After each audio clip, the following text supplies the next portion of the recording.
Hello everyone, कैसे हो आप लोग। तो आप सभी का आज के एक फ्रेश वीडियो में आप सभी का स्वागत है।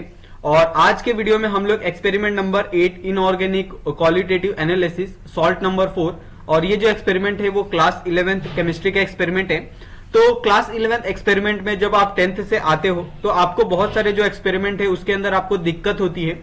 आपको बहुत सारे एक्सपेरिमेंट समझते नहीं है, केमिकल को किस तरह से यूज करना है वो आपको नहीं समझता है। तो आपके लिए जो इनऑर्गेनिक क्वालिटेटिव जो एनालिसिस दिए हैं सॉल्ट 1 से नंबर 4 तक, ओके, तो इसके अंदर आपको ये तो पता चल जाएगा कि आपको कोई भी अगर सॉल्ट दिया जाता है तो उस सॉल्ट के अंदर आप किस तरीके से जो कटायन है, अनायन है, यानी बेसिक रेडिकल हो गया या फिर एसिडिक रेडिकल हो गया, उसको आप किस तरीके से बाहर निकाल सकते हो, किस तरीके से आप बता सकते हो। तो इस चीज के लिए यहाँ पे बहुत सारे अलग अलग टेस्ट दिए हैं। अगर आप वो टेस्ट करते हो तो आप किसी भी सॉल्ट का, अगर वो सॉल्ट मिक्सचर है दो कंपोनेंट का, तो आप उस दोनों कंपोनेंट को बता सकते हो, चाहे वो एसिडिक हो या बेसिक हो। ओके, तो इसी तरीके से यहाँ पे आप चेक करो तो यहाँ पे आपका सबसे पहले तो प्रिलिमिनरी टेस्ट दिया है, जिसमें आपको सिर्फ जनरल स्टडीज होता है, जनरल स्कीम होता है, जिसमें आपको देख के बताना होता है, जैसे उसका नेचर हो गया, कलर ऑफ सॉल्ट हो गया, सॉलिबिलिटी हो गया। ओके, ये सारी चीजें आप देख के बता सकते हो कि ये सारी चीजें कैसी है। ओके,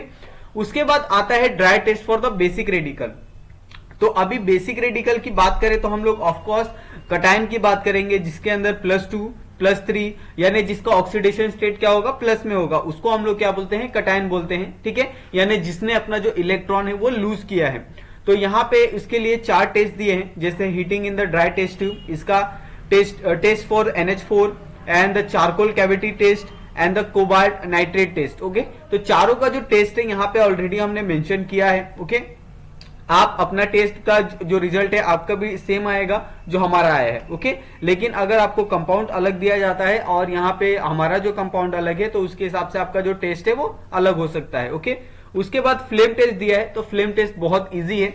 आपको क्या करना होता है, जो भी आपके पास सॉल्ट दिया होता है ना, उसको आपको एक प्लैटिनम लूप वायर होता है, वो आपको मार्केट में कहीं पे भी स्टेशनरी पे मिल जाएगा 20-30 रुपए में, आप वहां से एक परचेज कीजिए। उसके बाद आप क्या कीजिए कि जो भी आपके पास सॉल्ट है उस सॉल्ट को उस प्लैटिनम लूप के ऊपर एक वायर जैसा होता है, यानी इस तरीके से लूप होता है यहाँ पे ऐसा, इसके ऊपर आपको सॉल्ट लेना है और ये अटैच होगा यहाँ पे इस तरीके से एक पकड़ने वाला।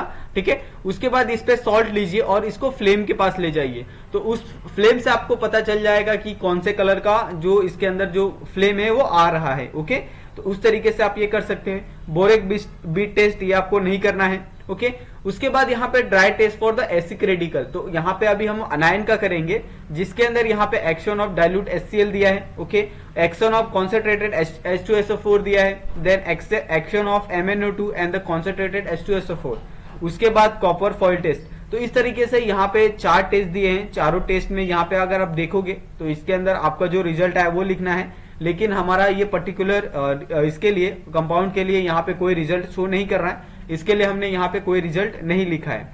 उसके बाद अगर आप नीचे जाते हो तो नीचे यहाँ पे आपको प्रिपरेशन यानी वेट, अभी हम लोग क्या करेंगे, ड्राई टेस्ट किया है, अभी हम लोग वेट टेस्ट करेंगे। तो ड्राई टेस्ट में हम लोग क्या करते हैं, जो कंपाउंड हमें दिया होता है उसको एज इट इज यूज करते हैं, लेकिन वेट टेस्ट में हम क्या करेंगे, वो भी जो भी हमें कंपाउंड दिया है उस कंपाउंड में से हम लोग 0.5 ग्राम के हिसाब से 20 ml में उसको डिसॉल्व कर देंगे और उसका इस्तेमाल हम लोग करेंगे रिएक्शन के लिए। तो यहाँ पे आप उसी को हम लोग वेट टेस्ट बोलते हैं, क्योंकि उसमें हमने क्या किया है, वाटर का इस्तेमाल किया है। ठीक है, तो उसके हिसाब से यहाँ पे आप देखो तो जो हमारा ग्रुप 3 है बी, वो क्या है हमारा यहाँ पे प्रेजेंट है। बाकी group 1, group 2, group 3A, group 3B present है, ग्रुप 4, ग्रुप 5, ये सारी जो ग्रुप है वो क्या है, एब्सेंट है। तो ये आपको समझ गया होगा।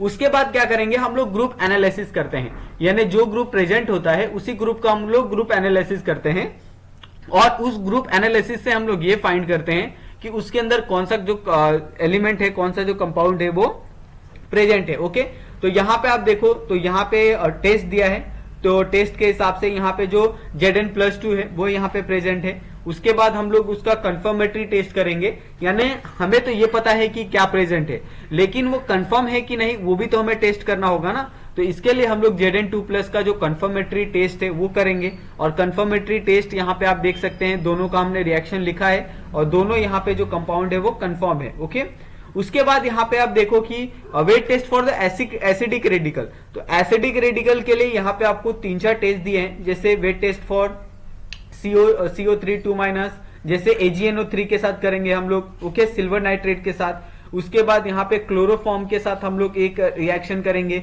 उसके बाद यहाँ पे आपको BaNO3 ट्वाइस, इसके साथ हमने रिएक्शन किया है। तो इसके साथ अगर हमने रिएक्शन किया है तो यहाँ पे white PPT insoluble in dilute HNO3 मिला है, जिसमें आप बता सकते हैं कि इसके अंदर क्या प्रेजेंट है, SO4 2- प्रेजेंट है। ओके, तो यहाँ पे आपने देखा कि हमने यहाँ पे जो OH प्लस BaNO3 ट्वाइस के साथ हमने यहाँ पे रिएक्शन किया। तो इस रिएक्शन में हमें white PPT soluble insoluble in dilute HNO3 मिला, और इससे हम बता सकते हैं कि इसके अंदर SO4 2- ये जो क्या है, प्रेजेंट है। ओके, लेकिन यहाँ पे हमें प्रेजेंट पता है, तो इसका हमें क्या करना होगा, कंफर्मेटरी टेस्ट करना होगा। ओके, तो यहाँ पे आप देख सकते हैं कि कंफर्मेटरी टेस्ट आएगा यहाँ पे,